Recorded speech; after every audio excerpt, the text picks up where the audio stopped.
نینی بکنی ناش بودو ساسی مانکن پروداکشن ساسی حالا مانکن بوده کمرتو بلرزون بارادین بند هجی آقای خانوما یکیتون به من سری بگه که این خانومه که پاما جوره یه کمکی از ما دوره ماش طلایی و صاف و پوره من عاشقشم و قبوله وای همونی که خیلی نایسه عمرن سر کوچه وایسه حالا راه میره آسه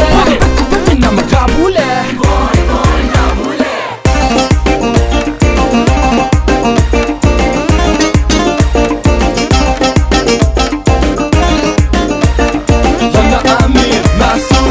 خاک عالم دیدی چشاشو دیدی و پسندیدی به تو گفتم که چقدر رنگ چشاش توپه خوشگل و با تیریپه سوژه واسه یه کلیپه عطر تنش کشته منو کلونش جوپه ای وای که چشاش مانکن کشتش قربونش برم که فقط با خودم میگذره خوش بش ناخونای مصنوعشم اصله بدجوری به دل من وصله اون قیافه خوب زیباش داشت حالا بودو بکنی ناش چی شده؟ کسی نگاه کرده تو رو برم بکنم ادبش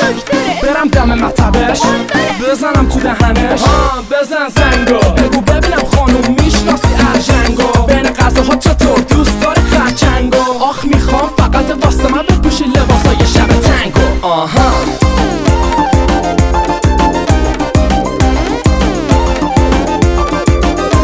لیدیز اند جنتلمن یکیتون به من سری بگه که این خانومه که پامو جوره یه نموره از ما دوره دامن کتاش ایجوره چی میگی قبوله وای همونی که خیلی نایسه عمرن سر کوچه وایسه حال راه میره آسه شما چی میگید قبوله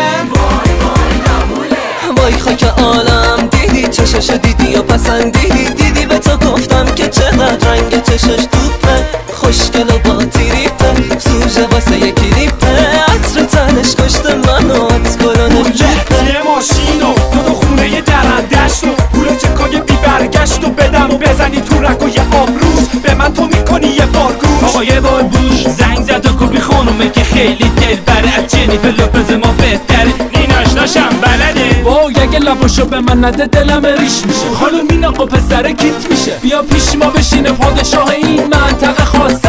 تو یه ملکه فوق‌العاده ای میگیرم دنیا رو واسه وای خاک عالم دیدی چشاشو دیدی و پسندیدی به تو گفتم که چقدر رنگ چشاش توپه خوشگل و با تیریپه سوژه واسه یه کلیپه عطر تنش کشته منو کلونش جوپه آقای خانوم و یکیتون به من زودی بگه که این دخیه که تنگ مانتوش صورتی یه رنگ پاتوش چطوری یه رقص تانگوش لباش چطور سرخه واسه فروش نداره غرفه مریض میشه نمیکنی سرفه دم و دقت تو زمین گلفه ساسی مانکن پروداکشن رکورد